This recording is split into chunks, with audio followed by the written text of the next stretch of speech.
an alleged drug cheat into my changing room to inspect if there's any cheating going on. It's humorous. I don't like that either, do Spence. Innocent people don't do them type of things. It's guilty people that have to go above and beyond to try and display innocence on their neck. I just think you have to be neutral, you know, if you're commentating on a fight. It makes you a little bit less impartial, doesn't it? With due respect to the company that I'm in, I don't want to see a rematch. He makes financial decisions with his own health. That's his choice. I think he's a wonderful showman. I think he's brilliant in interviews, and I've really warmed to him because I think he's got real charisma and class. Is Conor Benn a world-level fighter? I would entertain that fight. If he's not a world-level fighter, why do you want to go in with him? Part of me that thinks, you're a fighting man. I'm a fighting man. Can't get out of a loss, can you? I would like to see Fury Dubois. I don't want to see what happened to Deontay Wilder happening to Anthony Joshua. Welcome to episode 128 of Talk Boxing with Simon Jordan and Spencer Oliver. Joining us today, a slightly disappointed, I suspect, Harlem Eubank. Harlem, nice to see you. Thanks for joining us. Let's get into it. Obviously, the fight with Catterall over the weekend didn't go the way you wanted. You're not happy about it. Why? Yeah, I think, you know, it was a close fight. Jack's a stand-up guy. Yeah, you know, he got the decision, and you know, I'm not gonna argue with how the rounds were at that stage in the fight, because it was a fight where I went into it with the tactics to, you know, make him miss early and maybe be behind on the cards and get to him later in the fight. So I can't argue with the decision at that point. Maybe I was 4-2 down on the scorecards. The plan was to come into the fight. I feel like I was doing that. It got cut short by the cuts, and I'm not going to argue with that decision. So, do you accept that tactically, now when you look back on it, you may have got that wrong because you started the fight holding your feet? You're both counter-punchers, so I understand it. He was trying to draw the leads and whatnot. But Jack Catterall is a master of that, and he gets into a rhythm, and he's very difficult to beat.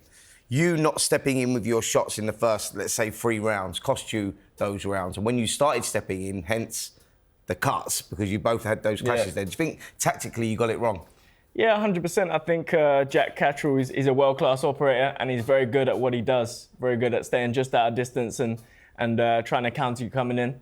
You know, I felt like I was making him unsure of when to throw and gaining success as the rounds went on. But, you know, if I would have anticipated the cuts and it being a shorter fight, I definitely would have, you know, gone and stepped to him earlier. But you know, foresight is something we don't always have. So, I mean, obviously your uncle was very visible and said a lot of things. Have you spoken? Why wasn't he at the fight on Saturday? He really wanted to be there, but he was doing. He had a project in Jamaica with Lennox Lewis. Right. So he told me previously that he couldn't make it, and he was disappointed that he couldn't be there, but. Yeah, he wanted to be there if he could have. You talked about, I listened to something you did with one of the digital guys about a narrative being created around the fight. And also this, I think your uncle had suggested to you that you've got to go and win this fight, because if you're going to go into this backyard, there's a Eubank bias. I have to say, with all due respect, Harlem, I think that's not true. I think the reasons why you got a Jack Catterall fight is because of the Eubank name, so I think the Eubank bias works the other way to some extent. But what did you mean when you were talking about a narrative? I listened to the commentary from Sonny Edwards, I listened to Darren Barker, I listened to Adam Smith. I didn't think there was anything particularly controversial in what they were saying, but you were sort of alluding to an unhappiness about an underlying narrative being built around you and this fight and the outcomes. No, I have no... you know, nothing bad to say about any of the commentary during the fight. I was purely talking about, I haven't watched the fight back yet. I like to leave it a little bit of time so that as a fighter, you remove the emotion from what's actually going on in the ring. So I tend to leave it a little while before I watch the fight back. But I was purely just talking about, in that situation, you know, I'm lying down in the medical room. I've got Jack Catterall next to me. My eyes being stitched up, his eyes being stitched up. And, you know, I'm looking at 2 commentators launching... Being Carl Frampton and Tony Bellew. Carl Frampton and Tony Bellew launching personal attacks at me for no reason, which I didn't understand. I think that links back to maybe what my uncle was talking about in the Go Along, Get Along gang, you know, sending Conor, who is not a part of their team, into my dressing room. What does that mean in specific terms? Because I heard you say it a couple of times yesterday in the interview, or directly after the fight, sorry, which I watched yesterday. The Go Along, Get Along gang. What does that mean? People that go along to get along, you know, they're... Who are they going along with? It's an organisation, and, you know, it's the team that they're with, you know, trying to make people happy, sending someone that is, you know, an alleged drug cheat into my changing room to inspect if there's any cheating going on. It's humorous. You mean Conor Benn came in before the fight? Yeah. And I mean, you know, playing them type of games, you know. I don't like that either, do you, Spence? I didn't like Billy Joe Saunders going into I don't agree with it. I think it's nonsense. If you're not part of the team, then you should not be allowed to go into the other guy's dressing room. And we knew what it was. We knew exactly what that was, with the, you know, whole Conor Benn trying to get into your head, etc., etc. What was said in the dressing room when the cameras weren't there? That's an interesting point. Yeah, well, it's a shame. My coach actually sent out the cameras. But, you know, I wish that the cameras would have stayed in there, because I was questioning this guy. He was wearing a chain, a big gold not guilty chain. Now, you know, innocent people don't do them type of things. It's guilty people that have to go above and beyond to try and display innocence on their neck like that. But did it affect you at all, like in any way, like him being in the dressing rooms? I actually enjoyed it, you know, and I told him, you know, go and take a ringside seat, you know, because I plan on going in there and executing a game plan that I had. And you know, we was notified just before that he was, you know, it was rumored that he wanted to come in, and you know, I enjoyed actually him being in there, and I questioned him. You know, I questioned him on his chain, on his documents, and on his clearance. And he didn't like it. I'm sure that's not quite what he wanted. He definitely didn't like it. And, you know, he tried being all friendly in the dressing room, and as soon as he went out, he, as you see on the cameras, was shouting, you know, his head's gone, his head's gone. And if you see the clip of me, I'm very kind of relaxed, warming up to go into the biggest fight of my life. Also, you wasn't happy with Cole Frampton going into that opposite dressing room either, was you? Did that sort of affect you at all? I just think you have to be neutral. You know, if you're commentating on a fight, you can't be giving advice and in a changing room and friendly with the other side. It makes you a little bit less impartial, doesn't it? You've got a vested interest. I mean, the fact of life is you get football commentators that play for Liverpool and they comment on Liverpool. So perhaps you probably shouldn't take that much offence, but I understand why. It was more the comments in terms of, you know... After the fight. After the fight. It was more the comments after the fight. And in my interview, when I was referencing the commentary, I was directly referencing, you know, lying down, being stitched up and hearing that attack, you know, being launched in. Where were you on the referee stopping the fight? Because we were obviously watching, myself and Spencer, and trying to work out backwards. And first of all, I think, you know, Bob Williams is a very good referee, and we've actually had discussions about in the past where we think Bob should actually stop fights a little bit earlier. So we think this was a very good decision. We think that, in fact, I think we agree, Spence, that the doctors perhaps let him down a little bit in terms of not making the decision for him, allowing the fight to go on, and he stepped in and made the decision and said, "That's it. You know, I'm not having this." Were you fully in favour of what was going on at the time, and were you comfortable with it, or were you like, hang on? I think it's, I was just saying to Spence earlier as well, I think when the referee, you know, he sees the cuts, he sees how bad the cuts were, especially Jack's, especially because I got the cut. I was cut about 20 seconds before Jack, you know, and, you know, I told Bob Williams, as I was kind of coming out being tied up, you know, that clash was ahead, just to let him know. And then 20 seconds later, you know, as Spencer said, when the fight was warming up and we was both getting into the exchanges, Jack, we both come in with shots and Jack got cut worse. So Bob seeing that, I think he made the right call. But in doing that, it wasn't clear to everyone what was going on at the time. My doctor approved my cut. His team, his doctor, I think approved his. So it was pretty unclear to everyone, and I think it was the confusion.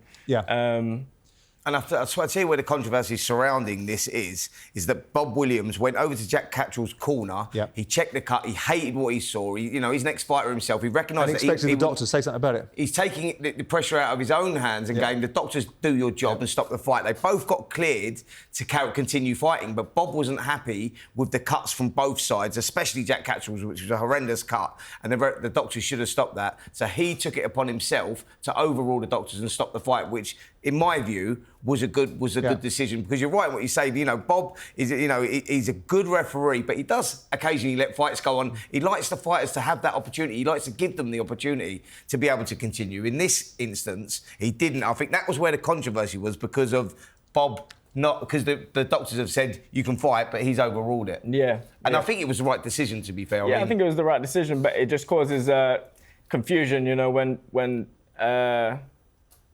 when it said my corner stopped the fight, and my doctor's there like outright screaming, I didn't stop that fight. So it causes confusion and controversy. I don't think the decision was wrong. It's just the communication was unclear. What did we learn on Saturday night, Spence, about Harlem? I mean, lots of questions about Harlem were coming into the fight. We know that Jack Catterall is a world-class operator. We know that Jack Catterall could have been and should have been an undisputed champion of the world at a weight class lower than this. And there were questions, obviously, about Harlem, where he is in his career. And we'll get to Harlem, what he thinks about himself in a second. But what did we learn about Harlem? What did we take away? It was always going to be a massive step up, because Jack Catterall is proven. He's at that level. He should have been undisputed world champion. He's boxed at that level. We don't know where Harlem is at this point in his career. He's gone sort of been boxing under the radar a little bit, come into the public eye in the last couple of years, and it was always going to be a tough ask. And I think Harlem, and I said to him upstairs I think tactically he got it wrong, because he allowed their two counter-punchers. Harlem was sort of like they were both feeling each other out, so you know how that's going to go. But Harlem really, when he was throwing his shots, wasn't stepping in with his feet, and that was allowing Jack just to shuffle back and hit him with those long left hands. And I think that's where the mistakes were. That was the first 3 rounds. Then Harlem has a decent 4th round, starts landing a couple of shots of his own. That's where he's stepping in. Then we get into the 5th and the 6th, and that's where we start seeing the head clashes, because both guys are now committing and stepping in. They're starting to roll the dice a little bit. So the first half of the fight, for me, Jack Catterall was winning, because the man to the left of me tactically got it wrong. And the second half of the fight, we don't know, because of the injuries. So Jack Catterall is a world-class operator. That's my point. Proven world-class operator. And he's also... The difficult thing with Jack is if you allow him to get into a rhythm, like, these tricky southpaws, like Alexander Usyk as well, you allow these guys to get into a rhythm, it's very difficult to break that rhythm. And I think tactically, you going in there and thinking, right, I'm going to take him into the second half of the fight and do that, you're allowing him to get that momentum, which... It's not the right decision, because you go now, you're always playing catch-up, and when you're playing catch-up, you make fundamental mistakes, because you take opportunities, take chances that maybe you shouldn't be taking. And I think that's what you learn from here, because you're now, for the first time, forget the Tyrone McKenna victory, which was a good victory, it's at its level, it's at British sort of level. Now you're stepping into world class, and you realise they're gulfs apart, and I think that's probably what you've taken from that fight. Do you think you're at world level now? I believe so. I believe so. I felt, I was behind in the rounds, but I felt comfortable in the fact that I was getting closer to him as the rounds were going on. And it was, a great experience to be in there with someone that level, because you can think you're at a certain level, but it's not until that you're in the ring with someone that you know where you are. It's interesting. Steve Bunton was talking about it yesterday, I think, saying that he thinks that you're going to get a world title shot somewhere along the line. You're going to be at that level sooner rather than later. So that's some encouragement for you. If how do I rephrase this? I was going to say, I don't think you're going to get a rematch. Let me ask you, is there a likelihood of getting a rematch, or if you don't get a rematch, what's going to be next? I'd like the rematch, and I said to his team before the decision was announced, because I feel like at that time it was unclear, and I said to all his team, we can run it back. But Sam Jones says there's no chance of that. Well, if that's it, if they don't want the rematch, then I'll go my way and he can go his. He's a stand-up guy. He's a great fighter. I respect him, and I'm sure he'll go on. With due respect to the company that I'm in, I don't want to see a rematch. No, I think stylistically it didn't gel. It was not an attractive fight to watch. It was, you got 2 counter-punches there. When you get that, it's more of a chess match, and it's not a sort of fight that you would want to sort of relive. And I don't think the public would really, call for that fight. So if not Jack, we're likely next. We'll see what's available at world level. I feel like I've tasted it now, and I want to go in there at world level and prove myself. And I wish Jack all the best in his career, and we can both go our separate ways. And I've learnt something from him. Yeah, most definitely. Absolutely. Most definitely.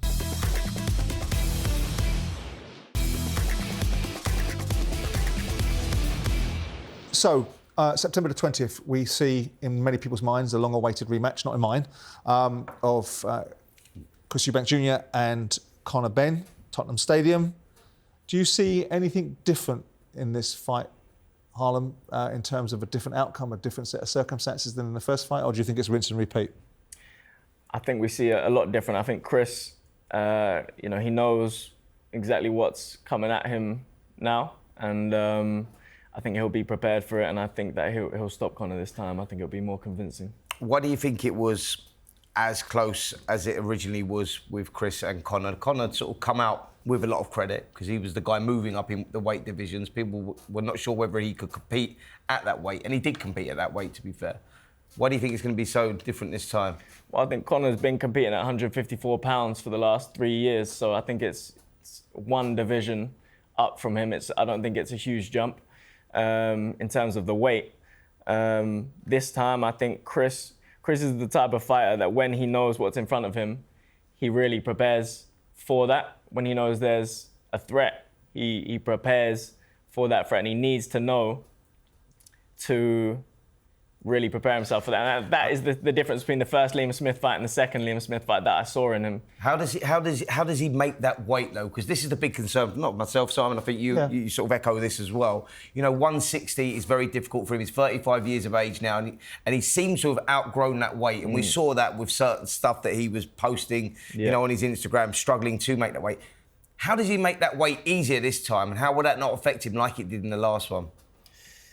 I mean, I'd like to see it at a more comfortable weight. They've both been in the ring together now. They both have got to know a little bit more about each other. I don't know if the weight, I don't know if there's any movement on the weight situation or the rehydration, if it's going to be exactly the same. Well, he can always not rehydrate and take his £1 million penalty, can't he? Yeah. I mean, he makes financial decisions with his own health. That's his choice. I mean, I've had mixed emotions about your cousin in times because I think that, he's a wonderful showman. I think he's brilliant in interviews, and I've really warmed to him because I think he's got real charisma and class at times, and he deals with people in the boxing world in a way that most people don't. And I admire it. I do admire it. And I've had various challenges with his father and done interviews with his dad, who was a challenge in his own right, and I'm not being disrespectful. But I've also been sort of irritated by Chris never making these world title shots that he should have taken and talking about Las Vegas mansions and all this sort of stuff rather than doing the business in the ring. So I have a mixed emotion towards this fight and a mixed emotion towards the sentimentality around it because I think there's so much luxury in trading in the father's names, in the Eubank name, which comes with a weight attached to it, but also comes with a huge benefit, and the same with the Benn name. But I'm trying to work out why it would be any different in this fight in terms of Conor. We know I wasn't surprised with Conor's performance. People seem to have been surprised with the gumption and the that he was going to have for this fight. I don't think he could have not had that. I think the build-up and the hype and the legacy and all the expectation, they were always going to leave it all in there. I didn't think they were ever going to cheat anybody. I didn't think at any point, did you, Spence? I didn't think at any time there was going to be... I was surprised that it was as close as it was because I just thought the size of Chris Eubank Jr. and the level that he sort of boxed at, going in against Conor Benn, I thought at his weight division and Conor coming up to that weight, I thought it's a clear victory for Chris. I was surprised, and what it highlighted to me, Simon, was Chris Eubank Jr. has outgrown 160 because when we looked at him in round 9 and he's got his head down going, he is finding something from somewhere here that many fighters can find. And he had to dig deep and he turned it around, and credit to him, but you go, it worries me at the weight. Boys, can we see a better fight this time round? I think it could be equally as good. I mean, the first fight exceeded anything I thought it was going to be. I didn't think it was going to be that. I think we had complete drama from both sides. The build-up was fantastic as well. But I think that with what's on the line and the pride and the egos and the family history and whatnot, I think that we get something very similar. I think it's definitely going to ignite in the same way, but I think everything that came together to make the event what it was, my uncle turning up and the whole entertainment spectacle. Yeah. I think it's hard to recreate that. Replicate that, yeah. I think the fight itself, they both didn't know what each other had to bring. So in that, you know, they didn't know what to expect, and I feel like now they do. They do. Yeah. So I feel like it will be a different fight this time around. Is in your view, Harlem, is Conor Benn a world level fighter? No. Do you see yourself at any point wanting to be in a ring with him? I've made it clear for a while that, you know, I would entertain that fight. But why? You consider yourself a world level fighter now. Yeah. You've got world level trajectory and aspirations. If he's not a world level fighter, why do you want to go in with him? Well, this is what I'm saying. I said I've made it known for a while, but now I want to go on to achieve world honours. So I believe that I will, you know, move past him. And Is that because the Eubank family just don't like the Benn family and you can't see objectively? Or is it because you genuinely don't think he's a world level fighter? Because I do. I think he's a world level fighter at 147, don't you? Well, I think at 147 he's a world level fighter, but he's not boxed there for some time. I know, but I understand what you're saying. Yeah, absolutely. I think that he proved that by going in there with Chris, and forget all what Chris was going through with the weight and everything else. He still had to deliver. I mean, I know you didn't think much of the fight or what it was, but I looked at that and I think that it had a little bit of everything. You can't say it weren't a world-class fight because of what they were both leaving in there, you know, the psychological side of what was going on and everything else. Listen, I don't doubt the application of commitment and the blood and thunder and everyone getting their pound of flesh. But the level of the fight, in terms of technical competency, it wasn't world level, was it? It was a barroom brawl. Let me rephrase this. What are you expecting in the second fight from this first fight? Are you expecting? Would you now? Listen, I think that if Chris can manage the weight situation and go into the fight fresh, I would expect him to control the fight better. Do you think we get something similar to the first, or you think? I mean, look, it's going to be. I think if Chris Eubank is controlling the fight, he won't allow that to happen. He won't allow it to turn into what it was in the first fight, and we'll have too much for Conor in the second, is what I think. It's an interesting situation, isn't it? Because of this 160 and the rehydration clause, that you look at it and you go like, but that's Conor proved that he can. But that's the theatre. He can take him into deep water, and then as you get into those penultimate rounds, when it all becomes very psychological, the physicality is all you major advocates. There's a number of Yeah, I think in the second fight, with Chris's technical ability, I don't think Conor will make it to deep waters. I don't think he will make it to them rounds. I think Chris will keep him at the end of the shots. Yeah. I think he was doing it pretty comfortably in the early part of the fight. But again, I don't feel like he was himself at all in that last fight. Well, we'll see. Let's move on to a fight that I really do like, which is David Benavidez versus Anthony Yarde. I spoke to Frank over the weekend and said, this one, yeah? Oh, mate. I mean, how did you get Tundi in the room? Did you give him enough money? And I'm sure they're still complaining about that, but that's a great fight, isn't it? It's a great fight. You know what? You got to respect Anthony Yarde, yeah, because 2019, he goes over to Russia, boxes Kovalev, you know, had his moment, and he, you know, inexperience, lost him that in the 8th or 9th round or whatever it was. Then he goes in against Benavidez, another first-class operator, world pound-for-pound star, and you go, now he's got Benavidez, another guy that is like, this is a tough night for Anthony Yarde, but you've got to respect it. You go, absolutely. Talk about taking your opportunity. Take the opportunity, and I'm assuming it's a relatively big payday. But this is, you know, for Frank, he's done a great job there, because this was Tundi and Anthony Yarde that a year ago didn't want to fight for Frank Warren and wanted to go their own way. Yeah. And now they've got another world title shot with Benavidez. You know, I look at it, my first reaction was, I think Benavidez has got too much. But is he carrying the same punch power up? Because I'm not sure that he is. Well, we're going to find that out, aren't we? I mean, there's nothing to suggest, really, because of his height. You know, I think that, if anything, he may be slightly stronger. I don't know how he was making the super middles anyway. And you look at it, you look at the performance, the way that he boxes, he's very aggressive, but it's educated pressure that Benavidez has. Works really well on the inside, especially with the uppercuts, the body shots. He's got very fast hands. He's got very fast hands, and he punches in bunches as well. Like, you look at this and you go, that's a tough night here, a tough ask for Anthony Yarde going off sort of recent performances. Benavidez is the most avoided fighter right now. Yeah. By Canelo Everest. Absolutely, absolutely. I mean, he almost punches like he's a lighter weight class, Benavidez. He lets his hands go, he punches, he throws a lot of punches and he throws them fast. Almost reminds me a little bit of like a Kawasaki, how many shots are coming at you and the speed of them. So it's a tough fight, but Yarde, he likes to take on them type of challenges. No, absolutely. I mean, do you think, given the last two performances of Anthony, and I like Anthony Yarde, I mean, I disagree with some of the characterizations that we've had in conversations about the reasons why fights weren't made, because I do know that Josh Boatsy wanted that fight. I do know that the Willie Hutchinson fight was made only and simply because they couldn't deal with Anthony Yarde and Tunde because of the situation surrounding Frank and the dispute between those guys and Queensberry. Do you think that, given that a lot of Anthony's credibility, and they're going to hate me for saying it, has been on the back of noble defeats, right? The Lyndon Arthur victory, obviously losing to Lyndon Arthur, coming back and smashing him out in the second fight. The third fight that they had was a decent fight, but Anthony wasn't as convincing, obviously, as the second fight. The two fights after that he's had in recent times have been unimpressive, haven't they?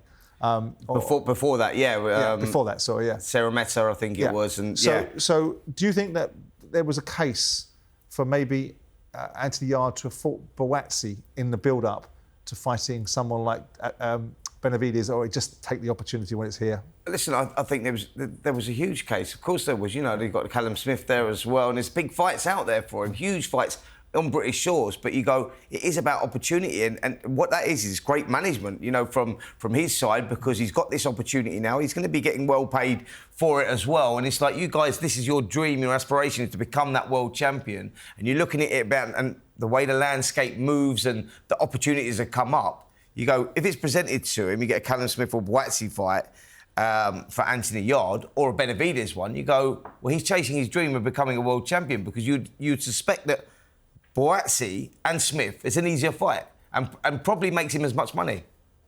Yeah, I mean, as a fighter, you want to fight the best, the biggest and the baddest that's out there. That's the nature of a fighter. You want the biggest challenges.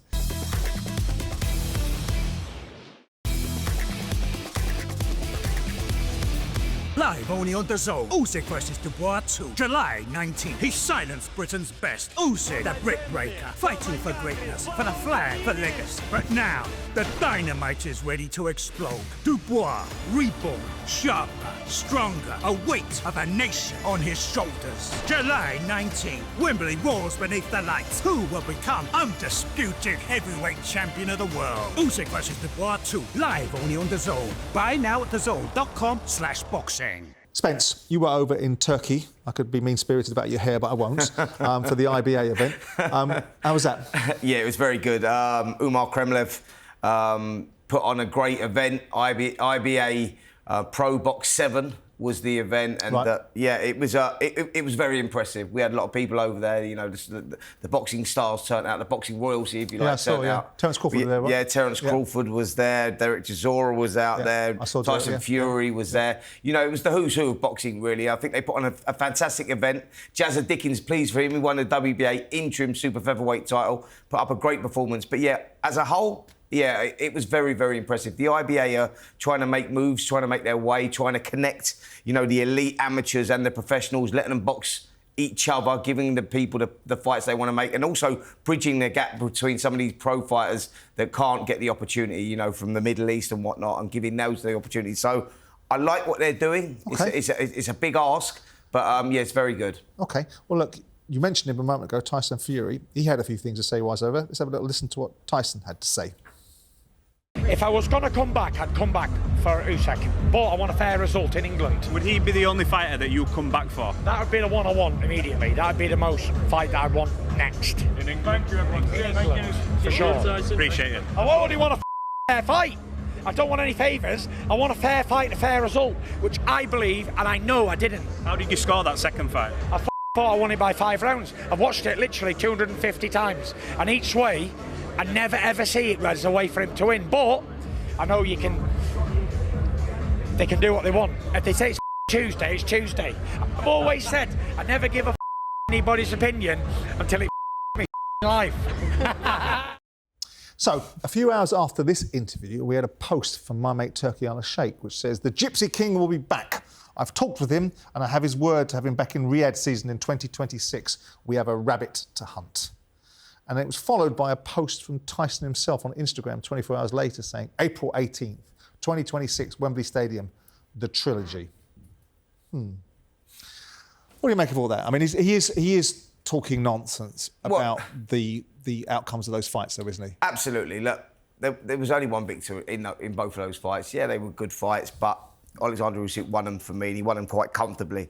He's chasing the trilogy. You know, he wants to right the wrongs of those first two fights. That's the one that he says is going to get him motivated. I understand that. If Alexander Usyk comes through Daniel Dubois July the 19th, then he's beat Dubois twice, he's beat AJ twice, he's beat Fury twice. He's cleaned up that era. You go, if he wants to continue boxing, what do you think? Fury, the trilogy, it's a fight that could happen. Yeah, I think it's... Are you a Fury fan? You like him?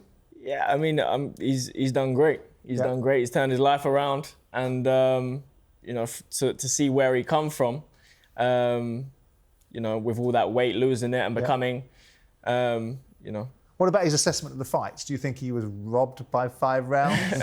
I think Usyk is a very bad man, and I think Usyk won both of those fights. They were good fights, and I think he's promoting the idea of a third one by emphasising how close the fights were.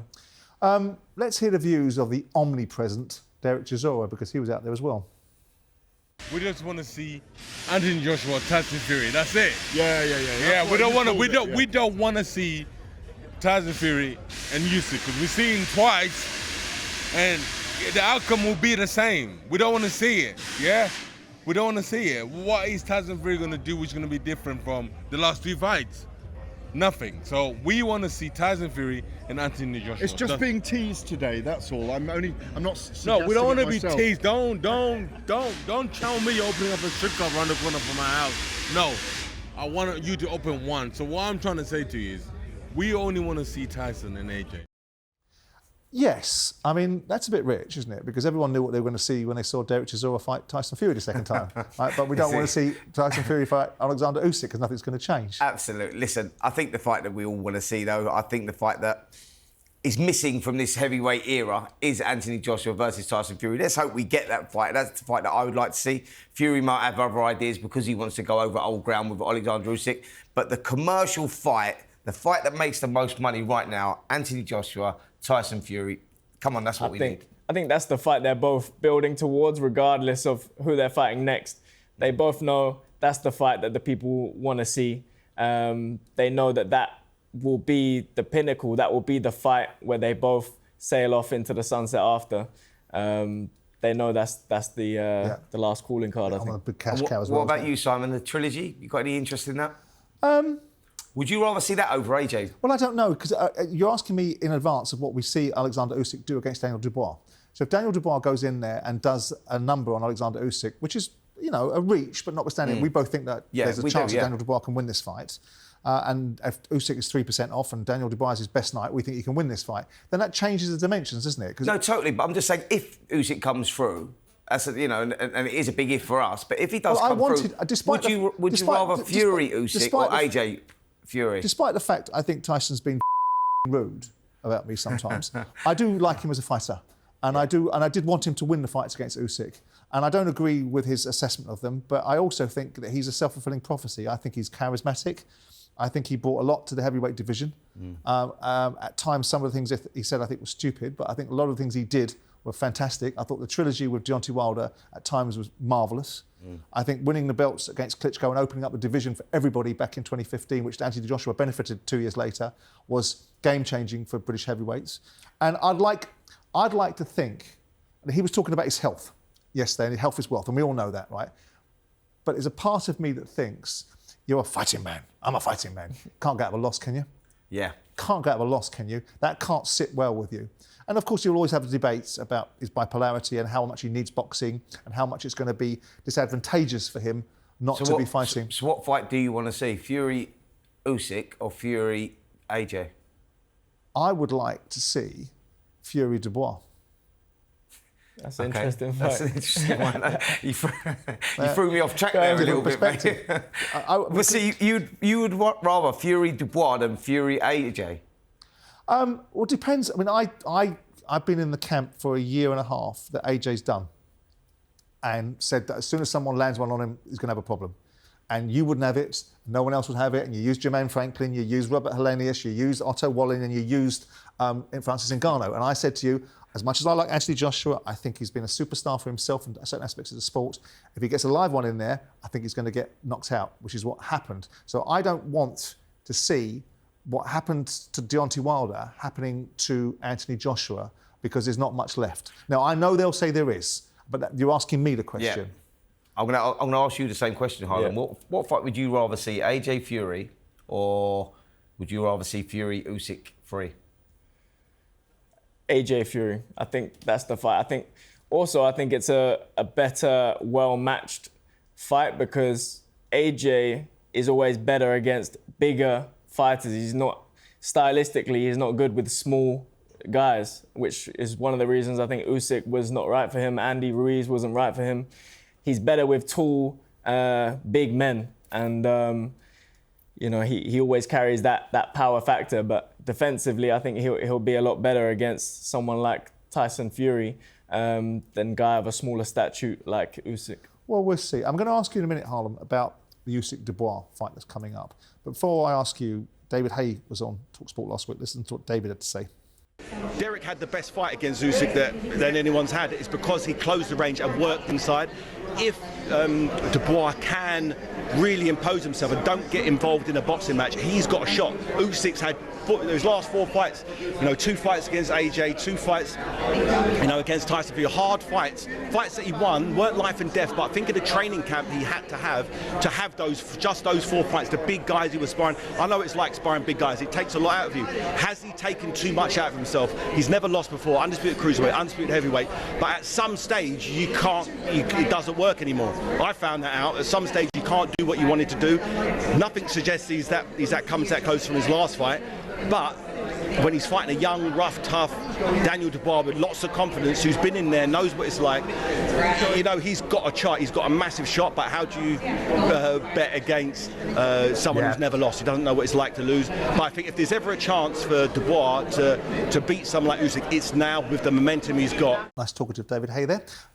Look, myself and Spencer have picked Dubois for this fight, and I don't know whether it's because we want it to be the case, or we believe that ultimately Daniel's now got the tools. And obviously we've heard that when he fought Usyk first time, he was Daniel the boy. Now he's Daniel the man, and we're pricing that all in. Where are you on the Usyk-Dubois fight? I think Daniel, he's the type of fighter, he's got that belief. He's not scared of anything that's in front of him. And that is something that will hold you in good stead going into a fight against Usyk, because a lot of people that go into an Usyk fight they're accounting for loads of different things. And I think with Usyk, you almost just need to have that belief to go at them with heavy hands, with weight advantage. I think that's one of the things that Derek Chisora, as he was saying, done well. He's kind of an old kind of school type of fighter. He's going to ride shots. He's going to use his weight. He's going to put pressure on in different ways. And I think if Daniel can do that and not stand off and have a technical exchange, then he has a solid chance in the fight. Who are you picking them? I think I have to pick Usyk because of the ability and what he's done in there with the heavyweights. But Daniel is has a very live chance in this fight, and I'm no doubt he's gonna put in a bigger and better display than last time. Can I just ask you, Spence, before we finish this subject with Usyk Dubois? Daniel goes in with all the confidence in the world. The belief system is now in place. He's dealt with Baby Miller, he's dealt with Filip Hrgovic, and he's obliterated Anthony Joshua, so he's full of it now, right? Yeah. And Don Charles has got him into a different mindset. If the fight starts going the way it went in the first fight, does Daniel get PTSD and start being taken into a place where he was taken in the first fight? Is there a danger of that happening to him? Of course, there's always a danger of that, because I think that we can't answer that. I don't think Don Charles can answer that. Only Daniel can answer that, and that's if he gets in that moment. Yeah. But you just look at it and the momentum that this kid's got and the growth that he's had. When he boxed Dubois last time out, it was 2023. He was 25 years of age. He was still very much developing and learning. And I feel that winning them world titles and getting those victories over the people that you've just mentioned has added to him, and he's grown as a person, as a character, and that's making him physically and mentally better. And boxing is all about timing. Yeah. And you look at this right now and you go, Usyk hasn't improved since that last one. And I think that Daniel Dubois has. And you're just going off the back of that. And I think that's why we both see this as you go, this could be just the right timing. David Hayes summed it up beautifully there because you go, it's difficult to go against Usyk because we could be sitting here next month going, why did we ever think that he had a chance? Because it is like that. But something inside me tells me that the timing is perfect and Don Charles and the team have done a great job of him. I see Daniel day to day and he's improved massively. Yeah, I see how far he's come from the Joyce fight even, how he's developed. Yeah, I went to that, They backed him and he's developed incredibly since then, physically and mentally, I believe. Sure. And I don't think, on how far he's come now, I don't think you'll go back. I don't think the PTSD of the other moments you've had, I think you're a changed person from then. And I think he's done incredible to come full circle to this. Yeah, well, he's the fighter. I remember I went to the Joe Joyce fight during COVID, and that's the fight you're referring to. And he's the fighter that people like Jeff Powell, he's the fighter now that people were writing about 4 years ago, saying, forget Fury, forget Joshua. This kid coming through Triple D is going to be one hell of a fighter. But I tell you what, it's going to be one hell of a fight on July 19th.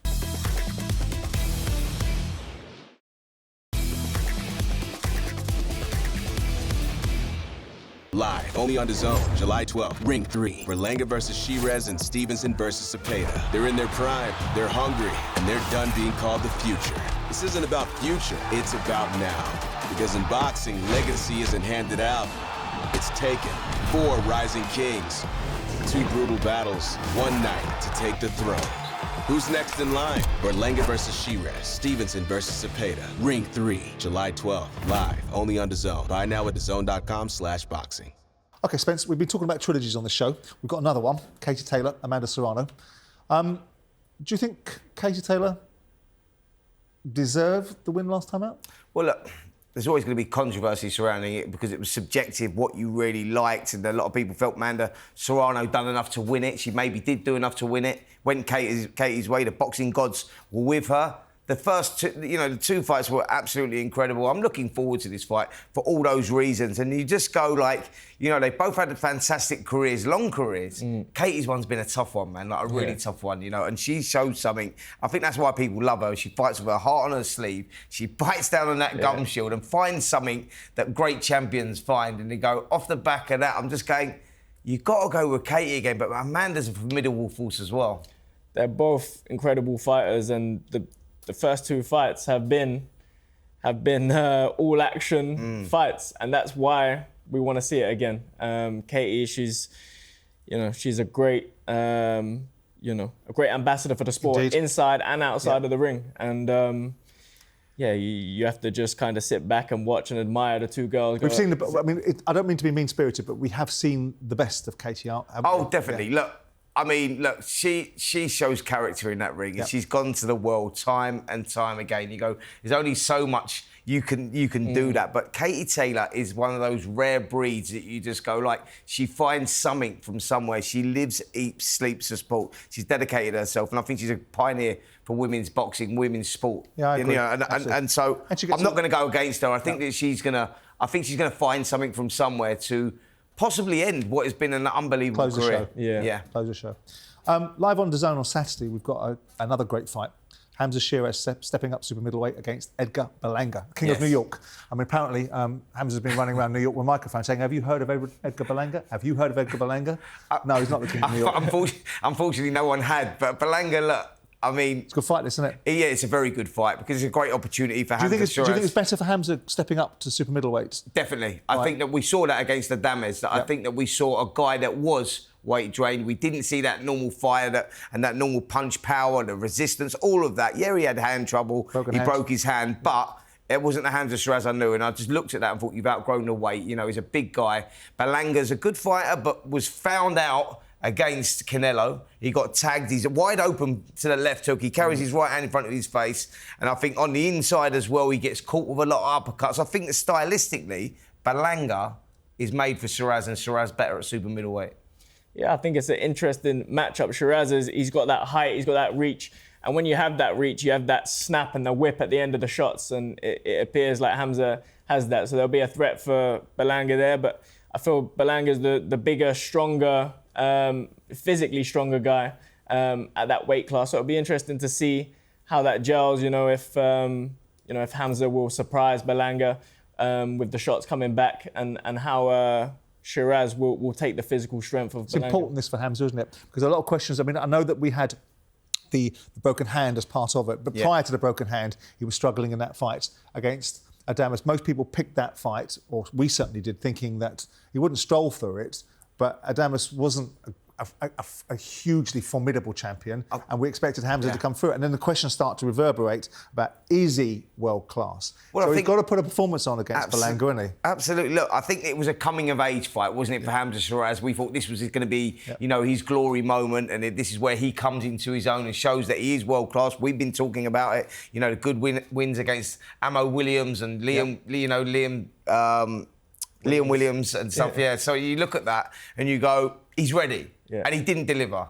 And I think that there's a combination of the broken hand, the making the weight. You know, I think that was always starting to be a struggle. And I think up at super middleweight, Berlanga's a strong kid. And he was found out against Canelo. But bar that, but he's not really boxed at any sort of level. Yeah. And I just think that stylistically, he's tailor-made for Hamza Shiraz. And I think that we will get that performance. But you're right, Simon, a lot of pressure on his shoulders. But if he's the fighter we think he is, that pressure should make him deliver. He's got Turkey Al Sheikh peering over his shoulders. He's golden boy, isn't he? But this is the opportunity for Hamza. I'm a big believer in him. I'm a big fan of what he does. In this strange world that we live in, Spence, Ricky Hatton.